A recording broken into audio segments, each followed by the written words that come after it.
welcome to part 3 of the Sonic the Hedgehog commentary, and I am actually kind of surprised I did not tell you about what version I am playing. Yes, I am playing the original Revision 0 game, but you might have noticed that Megadrive Bootup screen at the beginning. And that is the fact that this is not the original Revision 0 version of Sonic the Hedgehog, even though the gameplay is still exactly the same as it used to be. This is actually a proof of concept demo. Demo? It's a proof of concept ROM made by the Sonic scene user Zana, also known as Zana GF, I think. I'll have her link down in the description somewhere. And I will not lie when I say Zana is very good when it comes to either music or when it comes to artwork. And that is a very beautiful Mega Drive loading screen, Zana. If you ever see this commentary for whatever reason, probably need to actually, share it with you in a message if I do. Or maybe as like a video response to the Mega Drive loading screen. I'll get to that later on. But yeah, I really love your work. And if I ever get to meet you, I'll be happy that I did.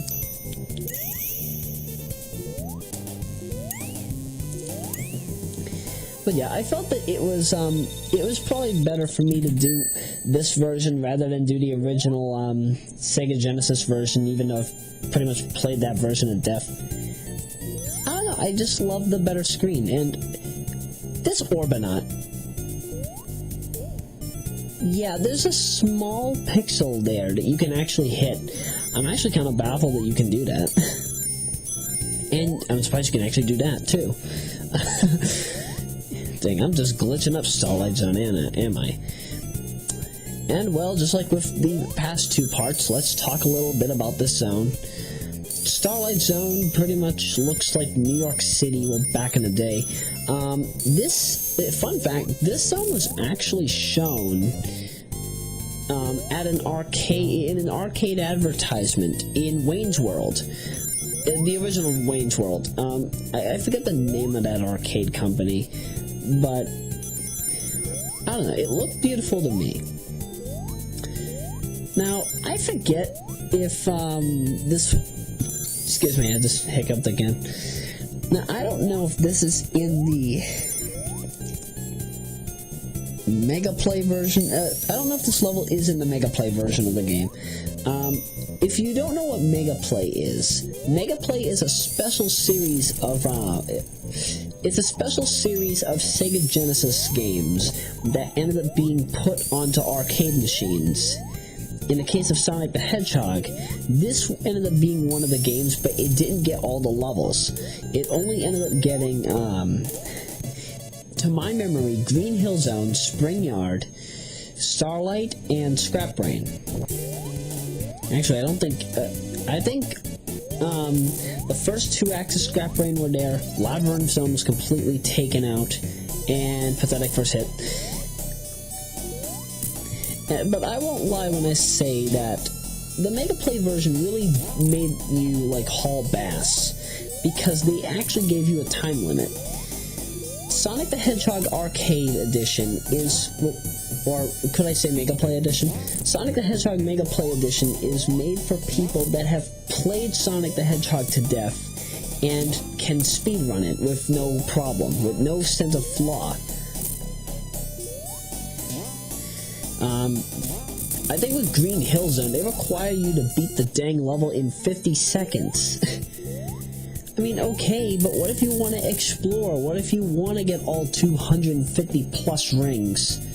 Assuming you get all of the, monitors, right? I usually do that little chuckle. Why do I do that? That might just be a little trait that I picked up from Clement, and I didn't notice that all these years. Because I'm trying to wonder why my character is the way it is. Because, I'm kind of the master of imitation. Which actually kind of explains why Brain Scratch kind of reminds me more of myself than myself among the other groups that I watch. And, you know, I think that's actually kind of the reason why I feel like I'm not the person I used to be 6 years ago. Aside from the fact that I moved to Lynn. But now that I'm looking back, it's as if the sense of character that I used to have has pretty much trailed on to all the popular gamers in modern day. I feel that my personality has trailed on to the people that I know. And I am now left with trying to get a new personality. What does this have to do with this game, might you ask? This game was a part of my childhood. So, by commentating over it again, does it mean that I'm leaving childhood? Well, I'll tell you this. I never truly had a childhood when I was younger. And I still feel as if I have never gotten it. I haven't had any true fun since I was age 6. And that's saying something.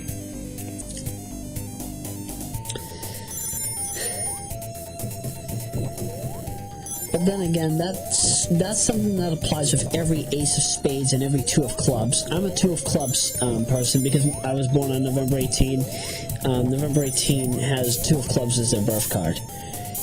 Look it up in Love Cards by Robert Camp. I've mentioned it before in the World of Illusion commentary, among other commentaries. And whoa, what the heck? That is the first time I've ever done that glitch. I've never seen that before. But yeah, this is actually Clockwork Zone. Yeah, many people don't know this, but if you have some of the original betas of Sonic the Hedgehog, Spring Yard Zone was originally known as Sparkling Zone, and Clockwork Zone is the Scrap Brain Zone that you see here, the only difference being that it had a much more light bluish background rather than a green background. And some parts of the background were a bit different. I think in the background you could have seen a few gears. Oh, why? Some of the ripple effects that they have in the background kind of remind me of some of the, like, you know those kaleidoscope-like backgrounds that you see in Mother 2 and 3? Yes, I am one of those people that have played Mother 2 and 3, but you know, I like the designs of kaleidoscopes. Kaleidoscopes are awesome. In fact, when I was a kid, back in grade 1, I used to have this gold kaleidoscope. Funny enough, I was looking through my garage in the past few months, I think actually back in August, and what ended up happening was I found that gold kaleidoscope. Very beautiful sight. I just wish it had different designs. Sometimes looking at the same thing because sometimes looking at the same thing all the time is not worth it. And Robotnik just sends you down because he doesn't want you to, defeat him just yet. So welcome to the White Labyrinth. This is basically the Scrap Brain Zone Act 3. It's basically Labyrinth Zone Act 4. In fact, I think that's what... I think that's... John called it that in the Sonic the Hedgehog Genesis commentary, didn't he? By the way, I have recorded Sonic the Hedgehog Genesis at this point. If you're wondering what Sonic the Hedgehog Genesis is, it's basically the Game Boy Advance port of Sonic the Hedgehog that runs on the Sonic Advance engine. Not a beautiful game. You'll see why when I get to the commentary with... I'm gonna have Troy, Gabriel, and probably Doug or Ashley for that, but I'll get to that when I get to that. And the final zone. Funny enough, there's actually a glitch you can do here. If you manage to successfully attack Robotnik twice, which, trust me, is not easy, but if you successfully do it, like, you basically have to attack him right as he's coming out, and then he'll have frames for, and then he'll have no invincibility frames, so it'll be open for another attack, but you have to be quick on your feet. If you successfully do that, assuming you have only hit him 6 times at that point, when you do the 7th and 8th hit, by doing this glitch, you end up having him be able to get hit 255 times, because apparently the attack lock is overridden by something in the game's source code, and as a result of that, you get to do crazy stuff. You can actually have Robotnik just fly away if you wanted to, but if you want to be a true Dick Cheney and save the world, or at least save South Island, which is Sonic's home island, this is South Island technically, then yeah, just destroy him and have this happen. Even if you let him get away, you'll still be able to do this. So long as you have all the emeralds, that is. But that is the original Sonic the Hedgehog. So, what is next for the Sonic the Hedgehog commentary? Well, I guess I could say that the Sonic the Hedgehog Hacking Contest 2013 ROMs associated just with the original storyline for Sonic the Hedgehog could be next, but I want to get to a few other things before I do that. Particularly a little, well, I do want to touch the betas before I get to, well, I want to touch Beta Remake before I get to, the Sonic the Hedgehog Hacking Contest 2013 games. I also want to touch Sonic the Hedgehog 9-Echo Edition. The 9-Echo Edition is a very, very well orchestrated ROM hack done by Sonic Scene user 9-Echo. Like, not only does it remove the speed cap, but it also gives Sonic the spin dash, and it even has an opening stage. And, you know, I'm sure that the original Sonic the Hedgehog had an opening stage, kind of like how Green Hill Zone had I think in the original Green Hill Zone, featuring the old art and Sonic's old standing sprite, where it showed his hands out, you know, just out in the open, kind of like how Zero's stance in Rockman X6 looks. Let's see, yeah, Green Hill had, like, these big anus mountains. They were, like, navy and gold. Yeah, navy with gold outlinings. There was a welcome sign. I think there was a beware sign, too. And, you know, it looked like the opening level, even though it was Green Hill Zone. And, you know, I kind of wish that somebody would hack the game so that it plays the original way it was supposed to.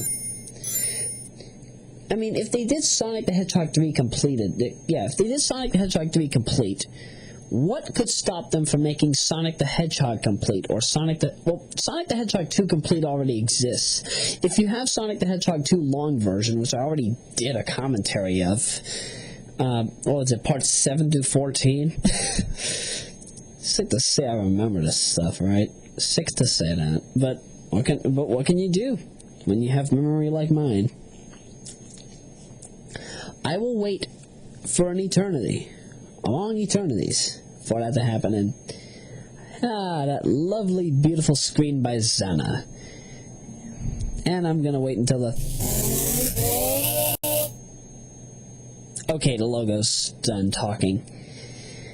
Yep, that's right, I actually let the Sega logo do its Sega sound effect play. Funny enough, I'm sure that many people wonder why I put that in there. That's actually a line that was used by, sorry, I'm trying to remember right now. That audio clip was used in Panader Hedgehog. And I'm sure that many of you might wonder why I use it. I just use it just for the sake of using it, and for the fact that it just adds a better feel to Sega games that don't have the Sega chorus playing when the Sega logo shows up, or if there's no audio in the Sega logo. The first commentary I did that had that was the Columns commentary, I think. If not, the Panader Hedgehog commentary had that by default. I'm saying the first Sega game I did that had that didn't have it in any other way, shape, or form. I think it was columns 1990, but I can't remember off the top of my head. I'm gonna have to take a look. In fact, we're actually not done with columns. I've got a few other columns games I've got to play. The only problem is I can't seem to really get MAME re-recording to work. I'm using like a very early version of MAME re-recording. According to Task Videos, the last version I had gotten was like 0.0.7. And that's why they recommend to use Final Burn Alpha. But, you know, if they ever get to doing MAME re-recording very well, I would not mind using it. Because Final Burn Alpha, even though it's good, it works only to an extent. Because, like, if you ever saw my video of me showing footage of Marvel vs. Capcom, I was doing the AVI raw dump, all full frames uncompressed. The audio was not there except for a small portion of it, like halfway through the video. Halfway through the video pretty much died out. And it was just a snitch to do. Hopefully with video codecs, I could fix that. They say for you to use FFD Show, but FFD Show's not working for me as much as it used to when I was using it originally. FFD Show does not work for me anymore, which is why I recommended everybody in the group to switch to Google VP8. And, yeah.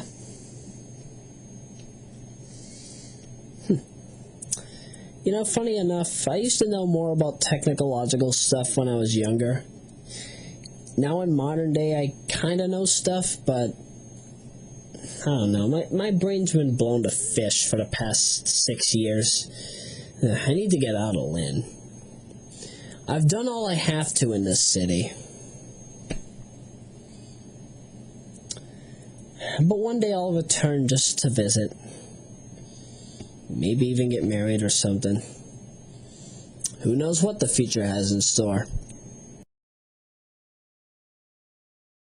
This portion of Royameadow has been brought to you by Caitlin Rastellini, the greatest Royameadow Generation 2 Eternal Broski who ever existed.